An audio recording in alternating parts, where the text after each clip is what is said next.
ತುಮಕೂರು ಮಾನ್ಯ ಇಂಧನ ಸಚಿವರಾದ ಶ್ರೀ ಕೆ.ಜೆ. ಜಾರ್ಜ್ ಅವರು, ಗೃಹ ಸಚಿವ ಡಾ. ಪರಮೇಶ್ವರ್, ಸಹಕಾರಿ ಸಚಿವ ಶ್ರೀ ರಾಜಣ್ಣ, ಶಾಸಕರಾದ ಸಿರಾ ಶ್ರೀ ಟಿ.ಬಿ. ಜಯಚಂದ್ರ ನೇತೃತ್ವದಲ್ಲಿ ಇಂದು ಬೆಳಗ್ಗೆ ತುಮಕೂರಿನ ಡಿಸಿ ಕಚೇರಿಯಲ್ಲಿ ಮಹತ್ವದ ಸಭೆ ನಡೆಯಿತು. ಸಬ್ಸ್ಟೇಷನ್ಗಳ ಸೌರೀಕರಣದ ಮೇಲೆ ಕೇಂದ್ರೀಕರಿಸುವ ಕೃಷಿಮುಖ ಕಾರ್ಯಕ್ರಮದ ಅನುಷ್ಠಾನದ ಕುರಿತು ಚರ್ಚಿಸಲು ಮತ್ತು ಪರಿಶೀಲಿಸಲು ಅಜೆಂಡಾ ಆಗಿತ್ತು. ಸಭೆಯಲ್ಲಿ ಮಾನ್ಯ ಸಚಿವರಾದ ಶ್ರೀ ಕೆ.ಜೆ. ಜಾರ್ಜ್ ಅವರು ಕಾರ್ಯಕ್ರಮದ ಅನುಷ್ಠಾನದ ಕುರಿತು ತಾಲೂಕುವಾರು ವಿವರವಾದ ಪರಿಶೀಲನೆ ನಡೆಸಿದರು.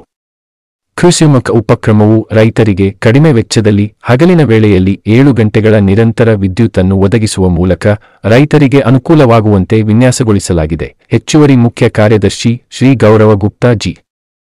ಎನ್ಡಿ ಬೆಸ್ಕಾಂ ಶ್ರೀ ಮಹಾಂತೇಶ ಬೆಳಗಿ, ಡಿಸಿ ತುಮಕೂರು ಶ್ರೀಮತಿ ಶುಭಾ ಕಲ್ಯಾಣ್ ಹಾಗೂ ಇತರೆ ಅಧಿಕಾರಿಗಳು ಸಭೆಯಲ್ಲಿ ಉಪಸ್ಥಿತರಿದ್ದರು. ಆ ಉದ್ದೇಶದಿಂದ ಈಗ ನಾವೇನು ಮಾಡಿದ್ವಿ ಅಂತ ಹೇಳ್ಬಿಟ್ರೆ, ಏನು ನಾವು ಕರೆಂಟ್ ಆ ಸಬ್ಸ್ಟೇಷನ್ಗಳಿದೆ ಅಲ್ಲೇ ಕರೆಂಟ್ ಸೋಲಾರ್ ಕರೆಂಟ್ ನ ಉತ್ಪಾದನೆ ಮಾಡಿ ಈಗಾಗಲೇ ಟೆಂಡರ್ ಕರೆದಿದ್ದೀವಿ.